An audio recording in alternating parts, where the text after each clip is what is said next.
Sungguh benar ya Bapa, hanya Engkau yang layak menerima pujian, penghormatan, pengagungan, melalui daripada kami sebagai umat-Mu Tuhan. Sebab Engkau yang berdaulat berkuasa penuh atas langit, bumi, sorga, dan atas segenap keberadaan hidup kami. Bapa, kami bawa hidup kami kepadamu malam ini. Kami rindu kami diisi oleh Tuhan dengan firman-Mu. Karena firman-Mu adalah kekuatan bagi kami. Firman-Mu adalah pedoman, penuntun, pembimbing bagi kami Tuhan.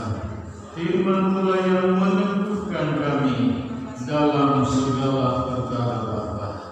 Bapa, urapi hamba-Mu, urapi firman-Mu, urapi jemaat-Mu Tuhan, dan berfirmanlah kepada kami semuanya. Dalam nama Tuhan Yesus, kami terima firman-Mu. Haleluya, haleluya. Semua yang diberkati dalam Tuhan berkata, amin. Puji Tuhan, selamat malam buat kita semuanya. Puji Tuhan, kalau malam ini kita diberi kesempatan oleh Tuhan untuk dapat beribadah, memuji dan menyembah Dia. Puji Tuhan, selamat buat Rian, mamanya, dan juga buat bapak rumah tangga yang dapat pekerjaan yang baru. Tuhan yang memberkati. Baik, kita kembali kepada surat Roma. Malam ini kita akan membahas khusus untuk ayat yang ke-6. Roma pasal 1 pada ayat yang ke-6. Baik, kalau kita sudah dapat, mari kita sekali lagi bangkit berdiri untuk membaca firman Tuhan ini bersama-sama. Roma pasal 1 ayat 6, 2, 3. Kamu tidak termasuk yang kamu yang telah dipanggil menjadi milik Kristus. Semua yang percaya berkata, silahkan kembali.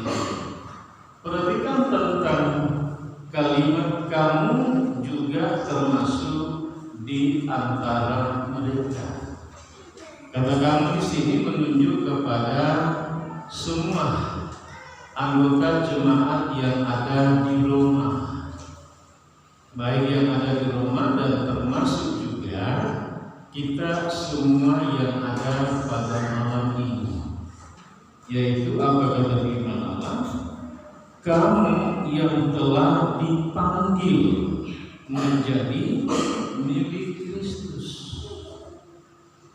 Saudara yang dikasih dalam Tuhan, kita ini adalah orang-orang yang dipanggil.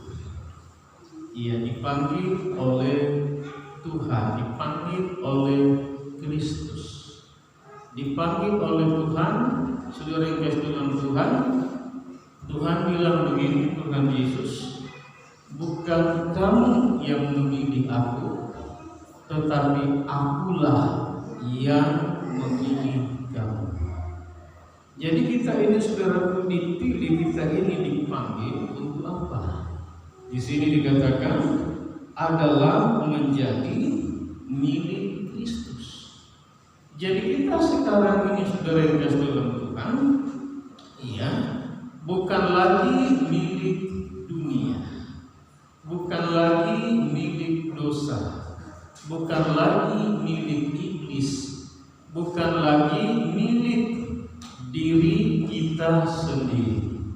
Tetapi kita mesti tahu bahwa kita yang dipanggil oleh Tuhan ini, kita ini adalah milik Tuhan, kepunyaan Tuhan, milik Kristus. Saudara yang dalam iya, adalah pemilik yang empunya surga, yang empunya langit, bumi, dan segala isinya. Saudara, kita sangat berbahagia, kita sangat bangga, kita sangat bersyukur karena apa? Tuhan Tuhan yang memilih kita, Tuhan yang memanggil kita, dan Tuhan yang menetapkan kita menjadi milik Tuhan, milik Kristus, saudara. Nah, kalau kita adalah milik Kristus, adalah milik Tuhan, saudara yang kasih dalam Tuhan, berarti Dia yang bertanggung jawab atas seluruh keberadaan hidup kita.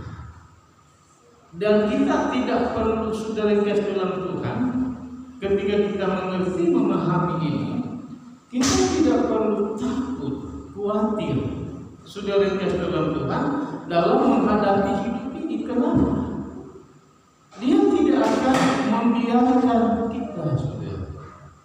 Dia tidak akan melepaskan kita, saudara. Dia tidak akan, saudara yang kasih dalam Tuhan, lari atau menjauh dari kita, saudara. Tapi Dia menjadi Tuhan yang menjadikan kita sebagai miliknya, yang bertanggung jawab penuh atas seluruh keberadaan kita. Mari kita lihat selanjutnya dalam surat Yudas sebelum Wahyu. Yudas pasal yang ke-1 ayat yang ke-1 dan ayat yang ke-2. Yudas pasal 1 ayat 1 dan ayat yang ke-2. Saya baca ayat yang ke-1 dan jemaat Tuhan membaca ayat yang ke-2. Demikian dari Yudas, hamba Yesus Kristus dan saudara Yakobus, kepada mereka yang terpanggil, yang dikasihi dalam Allah Bapa, dan yang dipelihara untuk Yesus Kristus. 2, 3.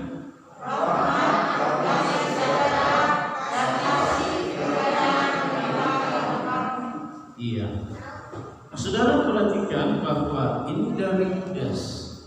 Yudas ini adalah saudara Yakobus dan juga saudara Tuhan Yesus dari Ibu Maria. Jadi Yudas ini adalah Yudas adik Yesus dari saudaraku Maria dan Yusuf. Iya. Apa kata Yudas, saudaraku? Dia bilang dari Yudas. Dia tidak bilang saudara Yesus, tidak, saudara. Tapi dia menempatkan diri sebagai apa? Dia menempatkan diri sebagai hamba Yesus Kristus. Iya. Dia menempatkan diri sebagai hamba Yesus Kristus.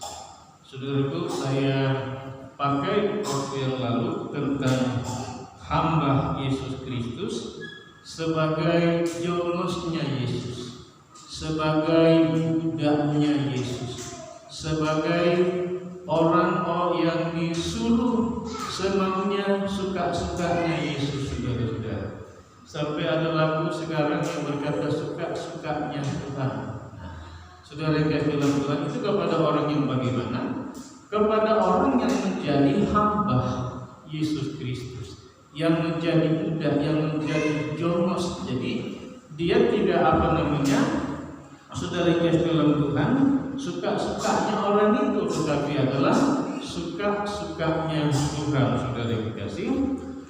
Lalu pada kalimat berikutnya, dan saudara Yakobus, dia mengangkat Yakobus sebagai saudaranya, saudaraku, sebagai gembala di Yerusalem. Yakobus ini kepada mereka, ya, perhatikan kalimat berikut, kepada mereka yang terpanggil, yang dikasihi dalam Allah Bapa, dan yang dipelihara untuk Yesus Kristus.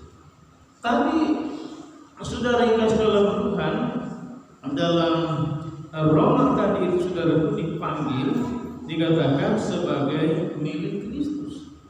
Pada Yudas pasal 1 ayat yang ke-1 ini, kita lanjut, saudara, sebagai orang yang dikasihi dalam atau oleh Allah Bapa, sebagai makhluk milik Kristus. Lalu kita lagi katanya sebagai orang yang dikasihi oleh Bapa. berikutnya, dan yang dipelihara untuk Yesus Kristus. Saudara lihat itu bagaimana tanggung jawab Allah terhadap kita sebagai orang yang dipanggil, sebagai orang yang dipilih oleh Tuhan. Saudara, ternyata kita ini dipelihara, saudara, oleh Tuhan. Selain tadi dikatakan dikasihi oleh Bapa. Jadi kita harus mampu, saudara, melihat hal ini untuk memahami, saudara, siapa kita yang sesungguhnya dan apa yang dilakukan oleh Yesus, oleh Bapa kepada kita sebagai tanggung jawabnya atas kita sebagai orang yang dipanggil, orang yang dikasihi, orang yang sebagai milik Dia, yang dikatakan di sini dipelihara. Saudara perhatikan, untuk Yesus Kristus. Jadi saudara perhatikan, kita berada di dalam pemeliharaan Tuhan. Saudara kasih Tuhan, untuk siapa? Untuk apa? Dikatakan dalam ayat ini, untuk Yesus Kristus. Jadi saya dan saudara sekarang ini, saudara kasih Tuhan, adalah hidup untuk Yesus Kristus. Itu dia. Ini kita perlu pahami, ini saudara yang Tuhan, bahwa aku hidup adalah untuk Yesus Kristus. Iya. Sebab itu Paulus bilang begini, mati itu atau meninggal dunia itu bagiku adalah merupakan suatu keuntungan. Tetapi kalau aku hidup, kata Paulus, aku hidup untuk Kristus. Aku hidup untuk Kristus buat apa? Untuk memberi buah, kata Paulus begitu, saudara. Jadi bukan, saudaraku, begitu saja tidak ada manfaat, tidak ada artinya, saudara. Ada kan orang, saudaraku, hidup begitu hanya ingin santai, gitu, tidak tahu apa yang dihasilkan, tidak ada yang dihasilkan, tidak ada karya, tidak ada pencapaian, saudara. Karena malas, saudara-saudara yang kasih.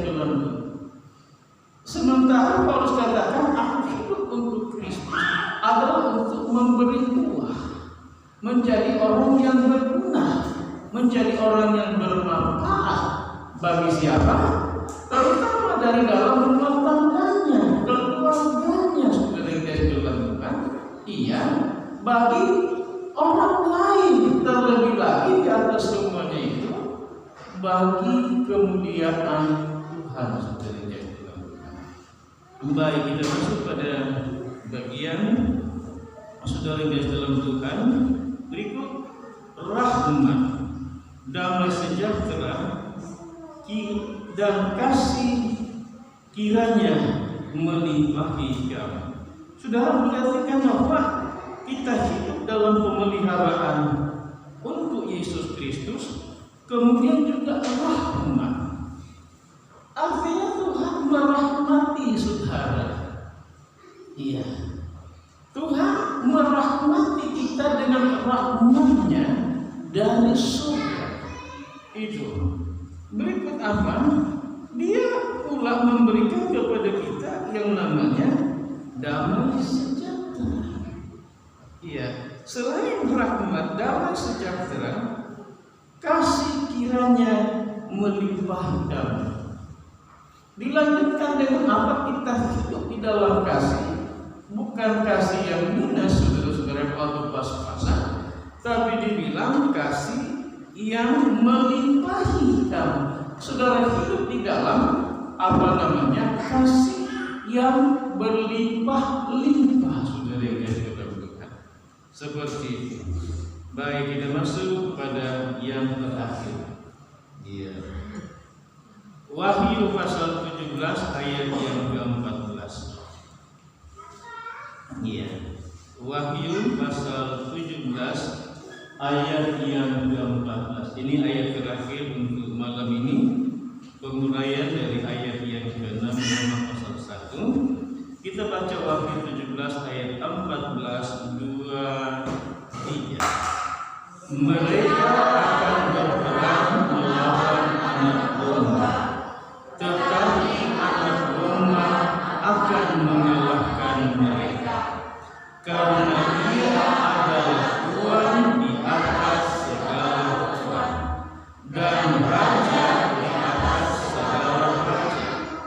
mereka bersama-sama dengan Dia juga akan menang, yaitu mereka yang terpilih, yang telah dipilih dan yang setia. Saya akan masuk dalam penjelasan ini untuk kita mengerti. Mereka akan berperang melawan anak domba. Kata mereka di situ adalah bicara tentang antikris, anti Tuhan, anti Yesus, anti Kristus. Saudara yang dalam Tuhan, jadi anti Kristus dan pengikut-pengikutnya yang adalah setan dan iblis akan berperang. Saudara yang dalam Tuhan, berperang melawan siapa? Anak domba. Jadi antikris, pengikutnya dan iblis pada puncaknya nanti akan berperang melawan siapa? Anak domba. Siapakah anak domba itu di sini? Saudara yang dalam Tuhan, anak domba di sini adalah berbicara tentang Yesus Kristus. Jadi pada akhir puncak, saudara yang dalam Tuhan, antikris dengan semua kekuatannya bersama dengan antek-anteknya setan iblis, ular naga dan segalanya itu akan terjadi peperangan. Dia akan berperang melawan anak domba. Dia akan berperang melawan Yesus Kristus. Dan saudara perhatikan titik. Tetapi anak domba akan mengalahkan mereka. Tetapi Yesus Kristus, ya. Tetapi Tuhan Yesus, ya. Itu kata kalimat yang saya gunakan untuk menggantikan tentang kata anak domba. Ya.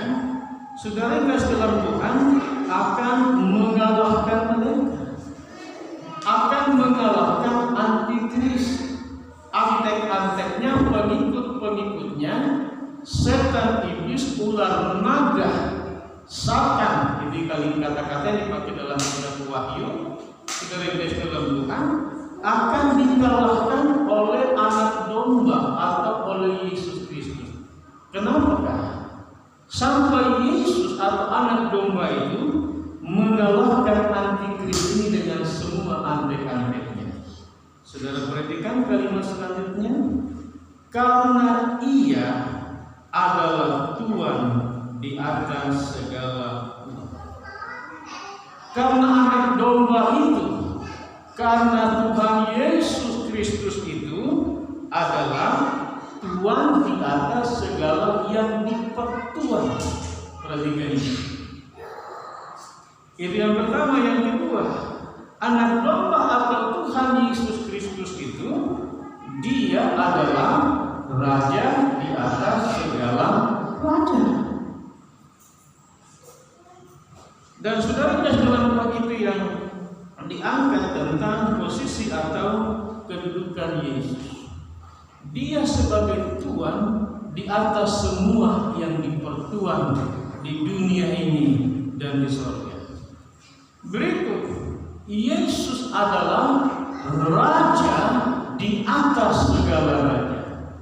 Dia yang Dia yang tertinggi, Dia yang pemegang kedaulatan tertinggi di langit dan di bumi ini. Itulah sebabnya Dia mengalahkan antikris dan antek-anteknya pada peperangan yang terakhir nanti, saudara. Iya. Saudara perhatikan pada bagian yang ketiga, mereka bersama-sama dengan Dia juga akan menang. Kata mereka di situ adalah orang-orang yang tadi itu, yang dipanggil, yang dipilih, saudara dalam Tuhan, yang dipelihara, yang dilindungi, yang dikasihi, yang dirahmati. Itu saudara-saudara yang dalam Tuhan adalah umatnya, saudara, orang-orang yang percaya dan beriman kepadanya. Jadi mereka atau yang saudara yang dalam Tuhan dipanggil, dipilih oleh Tuhan itu, bersama-sama dengan Dia, bersama-sama dengan Dia, bersama-sama dengan anak domba itu, bersama-sama dengan Yesus Kristus juga akan menang.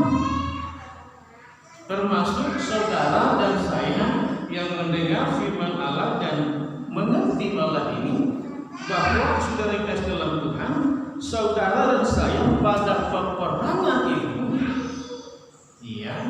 melawan antikris saudara, melawan Satan, iblis, ular, naga itu saudara kasih dalam Tuhan, akan menjadi menang bersama dengan Tuhan di atas segala Tuhan, akan menang bersama dengan Raja di atas segala raja, yaitu anak domba Allah, atau bersama dengan Yesus Kristus itu saudara yang dalam Tuhan.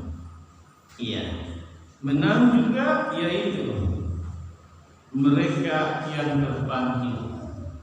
Saudara yang terpanggil, saudara yang telah dipilih oleh Tuhan. Dan apa? Dan yang terakhir, saudara atau kita ini yang setia.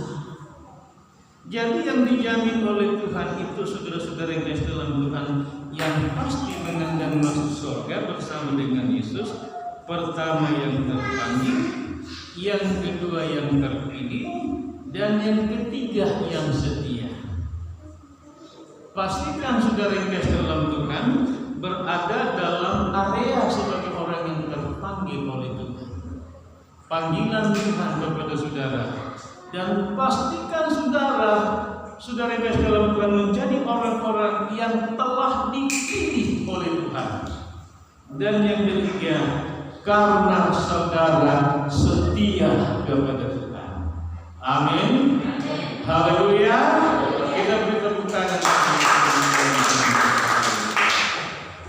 Baik, kita tundukkan kepala dan kita berdoa. Bapa, malam ini kami mengucap syukur kepadamu karena Tuhan kembali berfirman kepada kami bahwa sebagai orang yang menerima kasih karunia Tuhan, Tuhan yang telah memanggil kami, Tuhan yang memilih kami, dan Tuhan yang merahmati kami, Tuhan yang memelihara kami, Tuhan yang mengasihi kami, Tuhan yang melindungi kami. Bapa, tolong kami agar kami tidak ditakutkan oleh dunia ini, oleh COVID, oleh Corona, oleh apa-apa saja yang ada di hadapan kami, yang akan kami hadapi pribadi lepas pribadi, atau bersama dengan rumah tangga, keluarga kami, Bapa. Karena Engkaulah Tuhan pemelihara kami, Engkaulah Tuhan yang melindungi kami, yang merahmati kami, Tuhan, yang haleluya memberkati kami, Tuhan. Dan Tuhan pula lah yang bertanggung jawab dalam semua keberadaan hidup kami. Bapa, kuatkanlah iman umat-Mu, teguhkanlah mereka di dalam Tuhan, dan kokohkan pula lah hati umat-Mu untuk tetap percaya kepada Tuhan. Karena dalam setiap pergumulan, setiap perjuangan, setiap peperangan kami bukan seorang diri, tetapi ada anak domba Allah, ada Yesus Kristus yang bersama-sama dengan kami untuk berperang bagi kami, untuk memberi kemenangan demi kemenangan kepada kami. Haleluya. Bapa, terima kasih Tuhan. Hidupkanlah, meteraikanlah, tanamkanlah firman-Mu ini di dalam hati kami semuanya. Dalam nama Yesus kami berdoa. Haleluya, haleluya. Semua kita dalam Tuhan berkata, amin.